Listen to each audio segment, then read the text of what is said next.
웬 냄새나는 할머니야? 돈도 없는 것 같은데. 저런 할머니 들였다간 손님들 다 떨어져 나가겠는걸? 어느 날 식당에 초라한 행색의 할머니가 들어왔다.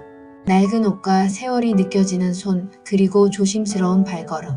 식당의 다른 직원들과 매니저는 대놓고 반기지는 않았지만 유미는 다가가 정성껏 할머니를 맞이했다.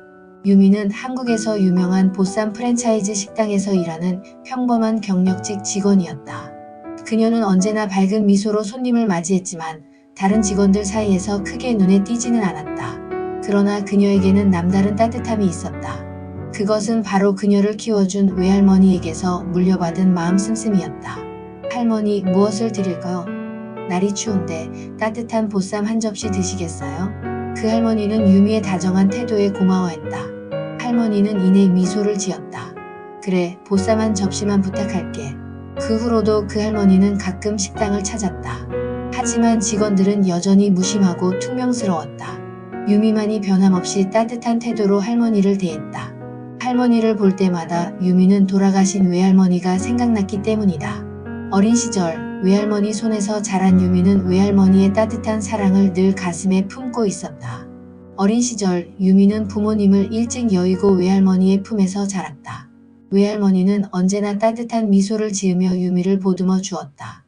비록 넉넉하지 않은 형편이었지만 외할머니는 유미에게 부족함을 느끼지 않게 해주었다. 유미가 학교에서 돌아오면 외할머니는 늘 따뜻한 국과 정성 가득한 밥상을 차려주었고 유미가 힘들어할 때면 조용히 그녀의 머리를 쓰다듬으며 위로해 주었다. 고등학교 3학년이 되던 해 외할머니의 건강은 급격히 악화되었다. 병원에 가는 일이 잦아졌고 예전처럼 활기찬 모습은 찾아볼 수 없었다. 유미는 그런 외할머니가 걱정되어 학교가 끝나면 곧장 집으로 달려가 외할머니를 돌보았다.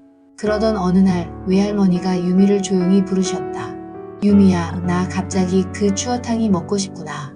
어릴 때 가끔 집에서 먹던 그 맛이 그리워지는구나. 유미는 외할머니의 말을 듣자마자 급히 밖으로 나가 추어탕을 사러 갔다. 하지만 손에 쥔 돈을 세어보니 추어탕 한 그릇을 사기에는 턱없이 부족했다. 고민하던 유미는 결국 가격이 좀 더 저렴한 콩나물 국밥을 사서 집으로 돌아왔다. 할머니, 제가 추어탕은 못 샀어요. 그래도 콩나물 국밥이라도 드셔보실래요? 외할머니는 아무 말 없이 유미가 건넨 국밥을 한 숟갈 드셨다. 그리고는 흐뭇하게 미소를 지으셨다. 참 맛있구나. 네가 사다 준 거라 그런지 더 맛있네. 유미는 죄송스러움과 안도감이 뒤섞인 표정으로 외할머니를 바라보았다. 외할머니는 유미가 사다 준 콩나물 국밥을 맛있게 드셨다. 그리고 그날 밤 외할머니는 유미의 손을 꼭 잡고 깊이 잠들었다. 다음날 아침 외할머니는 조용히 세상을 떠나셨다. 외할머니의 마지막 식사가 콩나물 국밥이었다는 게 유미는 마음에 걸렸다. 자신의 수중에 돈이 조금 더 있었더라면 외할머니가 가장 좋아하시던 추어탕을 사다 드렸을 텐데 가장 좋아하시던 음식을 못 사다 드렸다는 생각 때문에 유미는 오랫동안 마음이 무거웠다. 돈이 조금만 더 있었더라면 외할머니께서 원하셨던 추어탕을 사드릴 수 있었을 텐데 그것이 늘 가슴에 걸렸다. 그래서 유미는 추어탕을 볼 때마다 외할머니를 떠올렸다. 그런 이유로 유미는 식당에서 초라한 행색의 할머니를 보았을 때 외할머니의 모습이 겹쳐 보였다. 단순히 배를 채우러 온 손님이 아니라 누군가의 소중한 가족이라는 생각이 들었다. 그래서 유미는 그 할머니가 맛있게 식사하시기를 간절히 바랐다. 혹여나 누군가가 차갑게 대하더라도 자신만큼은 할머니에게 따뜻한 한 끼를 대접하고 싶었다. 그렇게 유미는 할머니에게 정성껏 보쌈을 내어드렸다. 할머니, 여기 따뜻한 보쌈 드세요. 맛있게 드시고 건강하세요. 할머니는 그 음식을 바라보며 잔잔한 미소를 지었다. 마치 과거의 외할머니처럼 유미의 마음 한편이 따뜻해지는 순간이었다. 그러던 어느 날 식당에 신입 직원들이 들어왔다. 그 중에서 눈에 띄는 사람은 민호라는 직원이었다. 키가 훤칠하고 잘생긴 외모였지만 어딘지 모르게 냉랭한 분위기의 사람이었다. 동료들에게 예의 있게 대했지만 다소 무심하고 차가웠다. 그의 잘생긴 외모로 여직원들 사이에서 관심의 대상이 되기는 했으나 태도가 냉랭해서 다가가는 사람은 없었다. 민호에게는 왠지 말을 편하게 붙이기 어려운 구석이 있었다. 다른 사람에게 관심이 전혀 없을 것 같은 민호에게 조금씩 눈에 들어오는 사람이 있었다. 식당에서 함께 일하면서 민호는 유미라는 사람에 대해 조금씩 알게 되는 것들이 있었다. 그 중에서도 가장 인상적이었던 것은 그녀가 사람들을 대하는 태도였다. 보통 식당에서는 매니저와 지점장에게 잘 보이려는 직원들이 많았다. 매니저의 평가에 따라 근무 환경이 달라지고 승진 기회도 생기기 때문이었다. 반면 신입 직원들은 상대적으로 소외되거나 가벼이 여겨지는 경우가 많았다. 하지만 유미는 달랐다. 어느 날 식당이 바쁜 점심시간을 지나 한숨 돌릴 무렵 신입 직원 중 한 명인 지훈이 무거운 쟁반을 들고 주방을 오가다 실수로 음식을 쏟아버렸다. 주방 안이 순간 정적이 감돌았다. 일부 직원들은 지훈을 힐끔거리며 눈살을 찌푸렸고 주방장은 화난 얼굴로 다가왔다. 이봐, 이거 다시 만들려면 얼마나 걸리는 줄 알아? 민호도 순간적으로 지훈이 크게 혼날 거라고 생각했다. 그런데 그때 유미가 나섰다. 괜찮아요. 누구나 실수할 수 있죠. 지훈 씨 다친 곳은 없어요? 유미는 먼저 지훈의 상태를 확인했다. 그리고는 차분한 목소리로 주방장을 향해 말했다. 주방장님, 다시 만드는 건 제가 도울게요. 손님들한테 최대한 빨리 제공할 수 있도록 같이 준비해요. 주방장은 처음에는 불만스러운 표정을 지었지만 유미의 태도에 화가 누그러졌다. 주방장은 고개를 떨떠름했지만 이내 요리를 다시 준비하기 시작했다. 지훈도 안도의 한숨을 쉬며 조심스럽게 뒤처리를 했다. 민호는 그런 유미를 가만히 바라보았다. 보통 사람들이라면 신입 직원의 실수를 다그칠 수도 있었을 텐데 유미는 그 누구도 함부로 대하지 않았다. 그렇다고 마냥 착하기만 한 것도 아니었다. 그녀는 상황을 정확히 파악하고 어떻게 대처해야 할지를 본능적으로 알고 있었다. 며칠 후 비슷한 상황이 또 벌어졌다. 이번에는 홀 직원 중 한 명이 실수로 손님에게 서빙해야 할 음료를 엎질렀다. 그 직원은 당황하며 눈치를 받고 몇몇 동료들은 조용히 속닥이며 그를 나무라는 분위기를 만들었다. 하지만 유미는 재빨리 직원에게 다가가 말했다. 괜찮아요. 누구나 실수할 수 있어요. 가장 중요한 건 손님께 빨리 해결해 드리는 거죠. 제가 가서 다시 음료 준비할 테니까 손님께 정중하게 설명하고 양해를 구해주세요. 그 직원은 고개를 끄덕이며 유미의 지시를 따랐다. 유미가 서비스 음식과 함께 음료를 다시 서빙하자 결국 손님도 기분 좋게 넘어갔다. 민호는 그런 유미를 보며 자신도 모르게 미소를 짓게 되었다. 유미는 매니저나 지점장이라고 해서 애써서 잘 보이려 하지 않았다. 그리고 신입 직원이라고 해서 함부로 대하지도 않았다. 유미는 사람들을 차별하지 않았고 경력직 직원으로서의 자신의 권위를 내세우지도 않았다. 오히려 진심으로 동료들을 배려하며 그들의 사기를 북돋아 주었다. 유미를 보면서 민호는 깨달았다. 자신이 지금껏 경험해온 사람들과 유미는 전혀 다른 사람이라는 것을. 유미라는 사람이 가진 다른 태도가 그녀를 더욱 매력적으로 보이게 했다. 무엇보다 유미가 식당에 종종 나타나는 초라한 행색의 할머니에게 친절을 베푸는 모습을 보고 깊은 인상을 받았다. 다른 직원들은 그 할머니를 싫어하던데 유미 씨는 그 할머니께 다정하시네요. 유미는 그 말에 쑥스러운 듯 웃으며 대답했다. 그냥 그 할머니를 보면 돌아가신 저희 외할머니 생각이 나서요. 할머니들을 보면 괜히 잘해드리고 싶은 마음이 들어요. 유미의 대답을 들으며 아마도 유미가 따뜻한 어린 시절을 보냈나 보다고 민호는 짐작했다. 사실 민호의 어린 시절은 그리 따뜻하지 않았다. 그는 부유한 집안에서 태어났지만 부모의 관심을 받지 못한 외로운 아이였다. 아버지는 회사 경영에만 몰두했고 어머니는 상류층 모임과 사교 활동에 바빴다. 어린 민호가 부모의 사랑을 갈구하며 다가가도 돌아오는 건 늘 같은 대답이었다. 엄마, 오늘 학교에서 그림 그렸어요. 어머니는 화려한 드레스를 입고 거울을 보며 심드렁하게 답했다. 그래? 나중에 봐줄게. 하지만 나중은 오지 않았다. 아버지도 바쁘다는 이유로 민호의 성적표조차 제대로 들여다보지 않았다. 칭찬 한마디 받기 위해 노력했지만 부모의 시선은 언제나 그를 지나쳐갔다. 그렇게 무관심 속에서 자란 민호는 점점 사람들에게 기대하지 않는 법을 배웠다. 다정함을 갈망했지만 기대하면 실망할 뿐이라는 사실을 어린 나이에 깨달았다.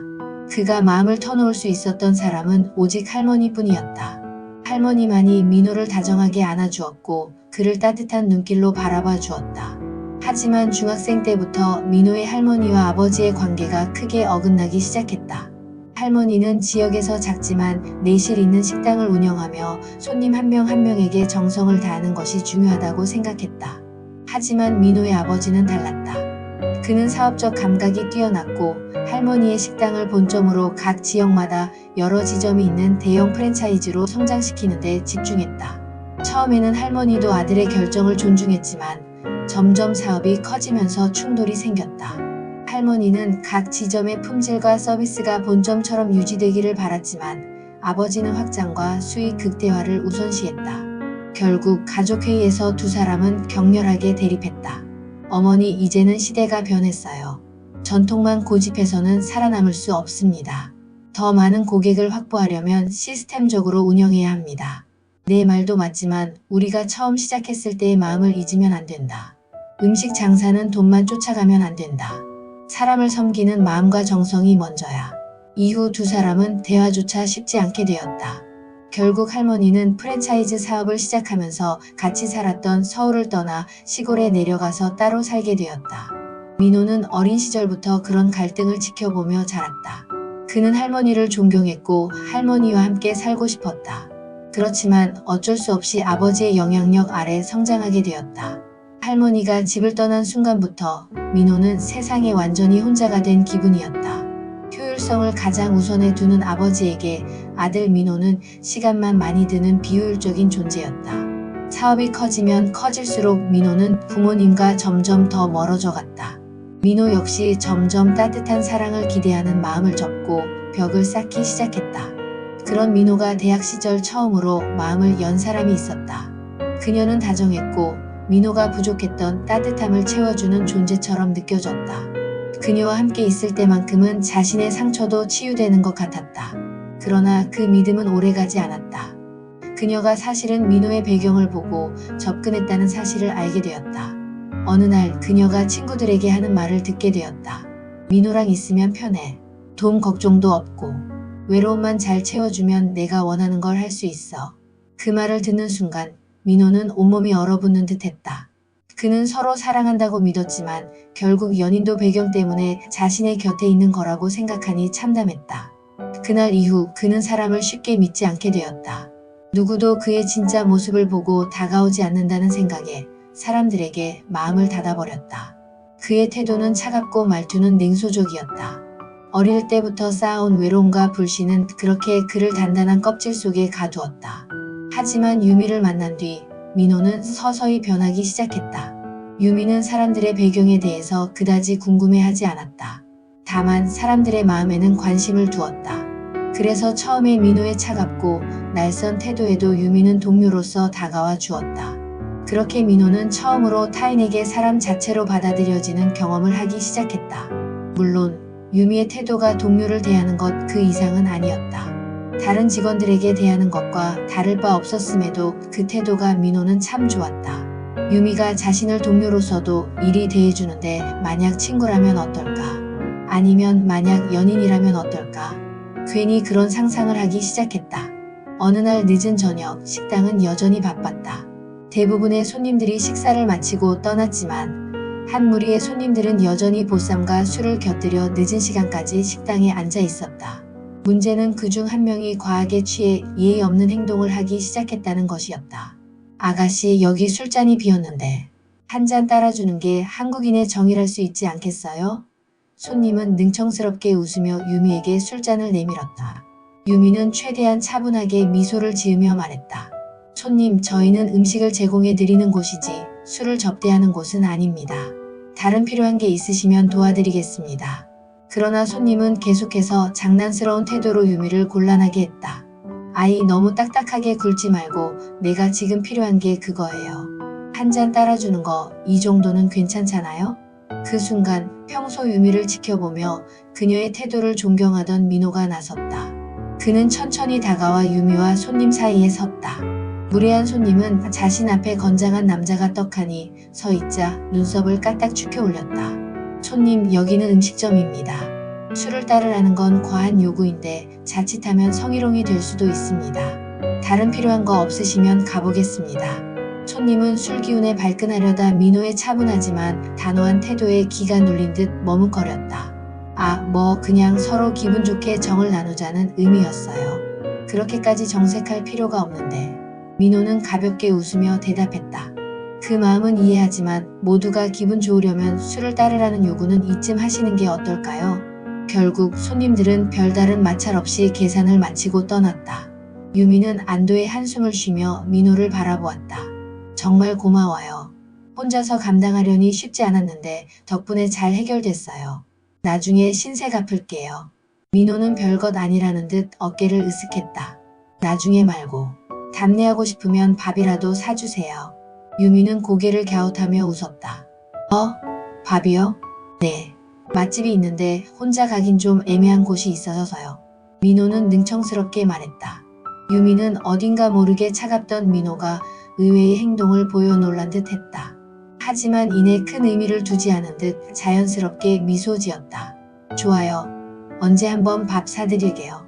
어디 가고 싶은 곳 있어요? 나중에 날이 정해지면 장소 말씀드릴게요. 민호는 태연한 척하면서도 내심 기대에 찬 미소를 지었다. 그는 이 기회를 통해 유미가 어떤 사람인지 더 알아가고 싶었다. 그렇게 두 사람은 화덕피자와 수제 맥주를 파는 음식점에서 만났다. 민호는 긴장한 듯 서툴게 메뉴를 고르고 유미는 그런 민호를 보며 웃음을 참았다. 민호씨 너무 긴장한 거 아니에요? 아니에요. 민호는 손사래를 쳤지만 그의 얼굴은 이미 들켜버린 듯했다. 창가 자리에 앉아 다소 분주한 사람들 사이로 시끌시끌한 분위기에서 식사를 하는 두 사람이었다. 화장실에 가려고 일어서는 민호가 무심코 움직이다가 옆 테이블에서 서빙하는 직원과 살짝 부딪히고 말았다. 그 바람에 음료가 쏟아지고 다른 테이블에 앉아있던 손님의 옷에 튀었다. 죄송합니다. 민호는 당황하며 급히 냅킨을 집어들었다. 하지만 상대는 이미 얼굴을 찡그린 채 화를 내기 시작했다. 이게 뭐예요? 새로 주문한 음료였는데. 그리고 옷에 잔뜩 튀었잖아요. 민호는 진심으로 사과하며 냅킨을 건네려고 했지만 상대는 오히려 불쾌하다는 듯 물러났다. 주변 사람들의 시선이 쏠리자 민호는 점점 더 당황했다. 그때 유미가 자연스럽게 끼어들었다. 그녀는 빠르게 상황을 파악하고 부드러운 미소를 지으며 상대를 향해 말했다. 정말 죄송해요. 저희가 조심스럽지 못했네요. 혹시 쏟아진 음료와 다른 맛있는 음료도 같이 주문해드려도 괜찮을까요? 사과의 의미로 제가 살게요. 맞다. 여기 계절 한정 메뉴가 있던데. 상대는 여전히 불쾌한 표정을 짓고 있었지만 유미의 재치 있는 제안에 순간 망설이는 기색을 보였다. 그녀는 거기서 멈추지 않고 덧붙였다. 그리고 저희가 옷 세탁비도 드릴게요. 돈으로 해결하려는 건 아니고 죄송한 마음을 이렇게라도 표현하고 싶어서요. 그 말에 상대는 마지못해 고개를 끄덕였다. 계절 한정 메뉴라면 한번 마셔볼 만하겠네요. 유미는 얼른 직원에게 새로운 음료를 주문했고 민호는 상대에게 정중히 다시 한번 사과하며 상황을 마무리했다. 사건이 정리되자 민호는 한숨을 쉬며 유미를 바라보았다. 유미씨 아니었으면 되게 곤란할 뻔했어요. 어떻게 그럴 수 있어요? 유미는 미소를 지으며 말했다. 상황을 수습하는 건 친절하면서도 침착한 게 중요하거든요. 그런데 사고 친 당사자가 침착하게 하면 상대방이 더 열받아 할 수 있으니까. 이럴 때는 저처럼 옆 사람이 정리해주는 것도 방법이에요. 민호는 그런 유미를 바라보며 유미의 매력에 더욱 깊이 빠져들었다. 단순히 위기를 해결한 게 아니라 그의 체면을 살려주고 상대까지 기분 좋게 해주는 유미의 배려와 재치가 사랑스럽게 느껴졌다. 오늘 도와주신 건 제가 나중에 밥 사야겠는걸요. 유미는 괜찮다며 넘겼지만 민호는 앞으로 어떻게든 유미와 따로 만날 기회를 만들고 싶었다. 두 사람은 식사를 하며 서로의 이야기를 나누었다. 의외로 유미는 부모 없이 외할머니와 함께 자란 이야기를 편안하게 꺼냈다. 민호는 그런 유미의 이야기에 조용히 귀를 기울였다. 유미가 성장한 환경을 생각해 볼 때 결코 편안한 삶이 아니었을 텐데 그런데도 밝고 친절한 마음을 가진 유미가 대견하고 더 가까워지고 싶었다. 유미가 들려준 유미의 외할머니 이야기를 들으면서 유미가 그런 사람으로 성장하는 게 어느 정도 납득이 되기는 했다. 유미 씨는 정말 대단해요. 혼자서 이렇게 열심히 살아왔다는 게 존경스럽네요. 유미는 미소를 지었다. 그냥 주어진 상황에 맞게 살아왔을 뿐이에요. 민호 씨도 분명 살면서 힘든 순간이 있었을 텐데 그럼에도 이렇게 잘 살아왔잖아요. 민호는 순간 말을 잇지 못했다. 자신도 가족과의 갈등으로 힘들었지만 유미처럼 씩씩하게 살아온 건 아니었다. 민호 자신에게도 유미처럼 좋은 할머니가 계셨지만 안타깝게도 오랫동안 함께하지는 못했다. 자신의 가족 이야기를 스스럼없이 하는 유미를 보고 민호는 망설여졌다. 자신과 가족의 이야기를 하고 싶었지만 끝내 입이 떨어지지 않았다. 가족에 대해서 이야기하다 보면 자신의 배경에 대해서 말하지 않을 수 없었다. 그렇지만 민호는 자신의 배경보다는 있는 그대로의 자신으로 유미에게 다가가고 싶었다. 그날 이후 두 사람의 관계는 한층 친해졌다. 민호는 유미를 위해 작은 선물을 준비하고 유미는 민호에게 따뜻한 말 한마디를 건네며 서로를 응원했다. 가족이나 배경이 아니라 그저 서로의 진심을 바라보며 서로에 대한 호감이 싹트고 자연스럽게 연인이 되었다. 그러던 어느 날 다시 그 할머니가 식당을 찾았다. 하지만 이번에는 이전과는 전혀 다른 모습이었다. 고급스러운 옷차림에 차를 운전해주는 기사까지 있었다. 직원들과 매니저는 깜짝 놀랐고 유미 역시 놀란 눈으로 할머니를 바라보았다. 할머니? 할머니는 미소를 지으며 말했다. 이제야 내 정체를 알게 되었구나. 그녀는 바로 이 보쌈 프랜차이즈의 창립자, 즉 할매 보쌈의 원조 사장이었다. 프랜차이즈가 성장하면서 실질적인 운영은 아들이 맡았고 그녀는 뒤에서 회사를 지켜보는 위치에 있었다. 하지만 그녀는 직접 현장을 둘러보며 식당이 어떻게 운영되는지를 점검하고 싶었고 그래서 초라한 행색으로 각 지점을 방문해 왔던 것이었다. 직원들과 매니저는 당황하며 할머니에게 불친절했던 자신들의 태도를 후회했다. 하지만 유미는 달랐다. 그녀는 여전히 할머니를 향해 따뜻한 미소를 보였다. 언제든지 오세요, 할머니. 저는 항상 반가울 거예요. 할머니는 흐뭇하게 웃으며 유미에게 말했다. 너 같은 사람이 매니저가 되어야 해. 앞으로 이런 지점 하나를 네가 맡아보는 게 어떻겠니? 그 말에 모두가 놀랐다. 하지만 누구도 이 일을 제기할 수 없었다. 그동안 유미를 비아냥거리던 직원들은 부끄러워하며 아무 말도 하지 못했다. 민호는 진심으로 축하해 주었다. 유미 씨 정말 축하해요. 당신이라면 훌륭한 매니저가 될 거예요. 그제야 유미는 한 가지 궁금한 점을 물었다. 그런데 할머니는 왜 저에게 이렇게까지 잘해주시는 거예요? 할머니는 의미심장한 미소를 지으며 대답했다. 사실은 민호가 내 손자란다. 그 말에 유미는 충격을 받았다. 알고 보니 민호는 프랜차이즈 사장의 아들이었고 아버지와의 갈등으로 인해 집을 떠나 이곳에서 일하고 있었던 것이었다. 민호의 아버지는 돈만 생각하는 사람이었고 그것이 민호에게는 큰 상처였다. 하지만 할머니는 민호에게 제대로 된 경영 철학을 가르치고 싶었고 유미와 함께라면 민호가 더 좋은 사람이 될 수 있을 거라 믿었다. 그리고 그 예상은 적중했다. 민호는 유미에게 점점 더 끌렸고 결국 서로의 사랑을 확인하게 되었다. 유미는 민호가 프랜차이즈 회사 대표의 아들이라는 사실을 알게 된 순간 머릿속이 복잡해졌다. 당황스러움과 서운함이 뒤섞이며 마음 한편에 벽이 생겼다. 민호가 자신에게 이 사실을 말하지 않은 것이 단순한 배려인지 아니면 자신을 믿지 못해서인지 알 수 없었다. 혹시 자신이 그의 배경을 알게 되면 태도가 달라질 거라고 생각했던 것일까? 이런 생각이 꼬리를 물자 민호를 대하는 태도가 자연스럽지 않게 변해갔다. 민호가 이를 눈치채지 못할 리 없었다. 유미가 점점 거리를 두려 한다는 걸 알게 되자 그는 다가가 그녀의 손을 잡았다. 유미 씨, 나한테 왜 이러는 거예요? 유미는 눈을 피하며 답했다. 그냥 민호 씨와 나는 사는 세계가 너무 다르잖아요. 나는 혼자서 힘겹게 살아왔고 민호 씨는. 그러자 민호는 단호하게 말했다. 나는 누군가의 아들이기 전에 그냥 민호예요. 그리고 내가 스스로 가지고 있는 건 사실 아무것도 없어요. 유미 씨가 그런 거와 상관없이 나를 봐줄 거라고 생각했어요. 그런데 혹시라도 내 배경이나 우리 가족에 대해 알게 되면 거리를 두게 될까봐 솔직하게 말하지 못했어요. 유미 씨를 믿지 못해서가 아니라 유미 씨를 잃을까봐 두려웠어요. 유미는 가만히 그의 말을 들으며 가슴이 먹먹해졌다. 민호는 변하지 않았다. 언제나 자신을 있는 그대로 대해주었고 지금도 그렇게 바라봐주고 있었다. 나는 예전이나 지금이나 똑같아요. 그러니까 제발 나를 있는 그대로 봐주세요.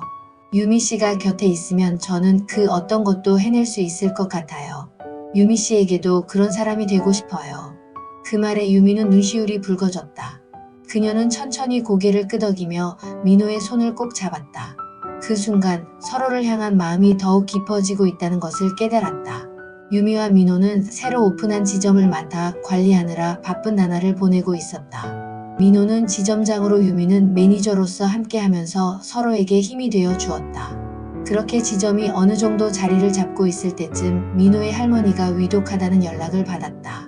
유미와 민호는 식당 일이 없는 날마다 할머니를 찾아뵈었다. 할머니는 가정부와 방문 요양사가 있어서 생활에 어려움이 있는 건 아니었다. 하지만 두 사람이 함께 할머니를 방문할 때면 가장 활력있고 편안한 미소를 지었다. 내가 한 일 중에 가장 잘한 게 뭔 줄 아느냐? 할머니는 어느 날 유미와 민호를 바라보며 말했다. 바로 너희 둘을 이어준 거다.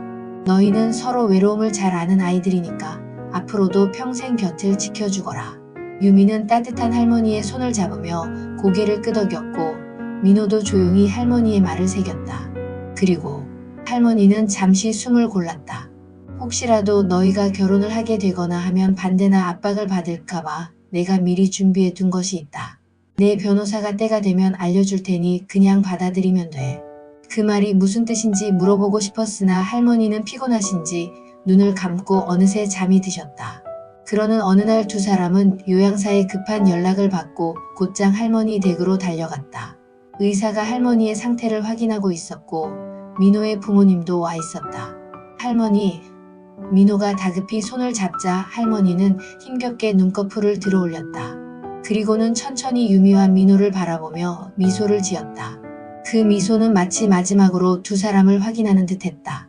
그러더니 조용히 눈을 감았다. 의사는 할머니의 상태를 다시 살피고는 고개를 숙였다. 편히 가셨습니다. 민호와 유미는 할머니의 임종을 지킬 수 있었던 것에 안도하면서도 뜨거운 눈물을 흘렸다. 민호는 할머니의 마지막 말을 되새기며 마음을 다잡았다. 장례식을 차분히 마친 후 민호는 유미를 조용한 공원으로 데려갔다.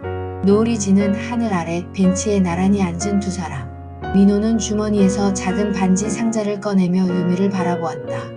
그는 유미와 함께 해온 시간을 떠올리며 조용히 입을 열었다. 유미야. 노을을 바라보던 유미가 민호를 향해 고개를 들었다. 민호는 진지한 눈빛으로 그녀를 바라보며 말했다. 할머니가 우리에게 하신 말씀을 기억해? 서로 곁을 지켜주라고 하셨잖아. 나, 유미 내 곁에서 평생을 함께하고 싶어. 나랑 결혼해줄래? 유미는 순간 말을 잇지 못했다. 민호는 떨리는 손으로 반지 상자를 열며 말을 이었다. 내가 부족한 게 많지만 그럼에도 좋다면 함께할게. 유미는 민호가 건네는 반지를 받아들었다. 민호는 유미의 손을 꼭 잡으며 말했다. 유미야, 사실 나는 내가 가진 것들이 별게 아니라고 생각해. 오히려 혼자서 꿋꿋하게 살아가는 유미가 더 대단하다고 생각해. 그러면서도 타인에게 친절과 따뜻함을 잃지 않는 사람. 그런 사람은 정말 흔치 않아. 나는 살면서 돈 많고 지위 높은 사람은 많이 봤지만 유미처럼 그런 마음 씀씀이로 살아가는 사람을 본 건 우리 할머니를 제외하고 유미가 처음이었어. 유미는 민호의 손을 맞잡으며 눈물을 흘렸다. 그리고 따뜻한 미소로 고개를 끄덕였다. 나를 알아봐준 사람이 민호 씨라서 고마워. 내가 가진 것을 귀하게 여겨주어서. 민호는 유미에게 건넨 반지를 유미의 왼손 약지 손가락에 끼웠다. 유미야, 우리 평생 함께하자. 그리고 서로를 바라보며 사랑의 키스를 나눴다. 그렇게 두 사람은 할머니의 마지막 조언을 가슴에 새기며 서로를 위한 새로운 시작을 다짐했다. 유미와 민호가 결혼을 결정했을 때 가장 큰 장애물은 민호의 부모님이었다. 특히 민호의 어머니는 유미를 달갑지 않게 여겼다. 그녀에게는 아들이 부모 없는 여자와 결혼한다는 것이 용납되지 않았다. 그녀는 대놓고 반대하지는 않았지만 냉랭한 태도로 유미를 대했다. 민호야, 넌 가진 게 많은 아이야. 내가 결혼할 사람도 우리 집안에 걸맞아야 하지 않겠니?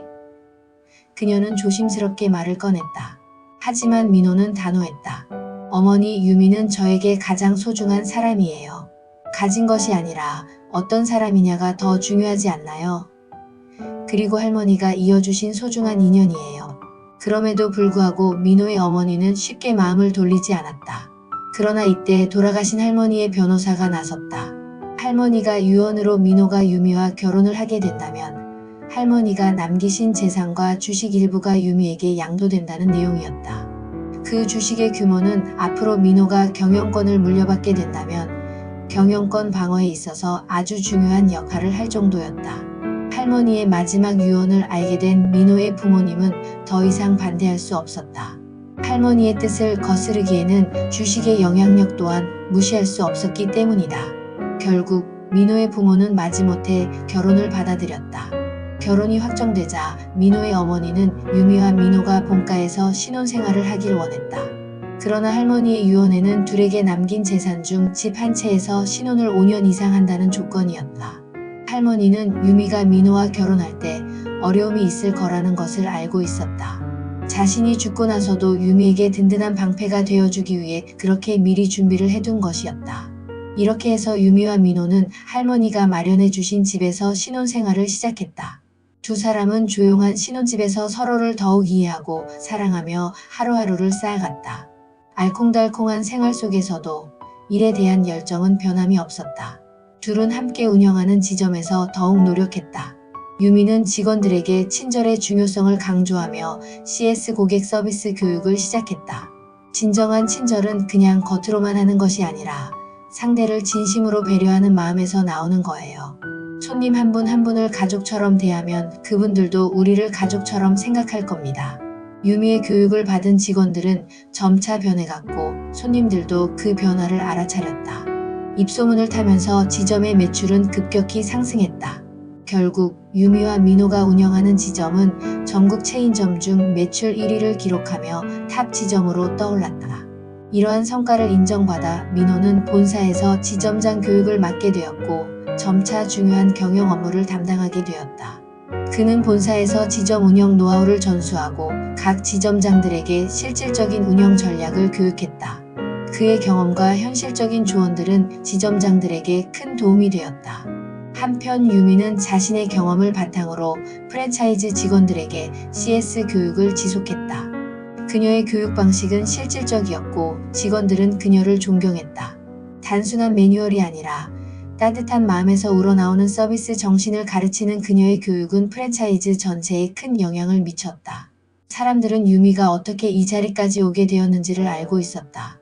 초라한 행색의 회장 할머니를 친절하게 대했던 그 작은 행동이 결국 그녀의 삶을 바꾼 계기가 되었던 것이다.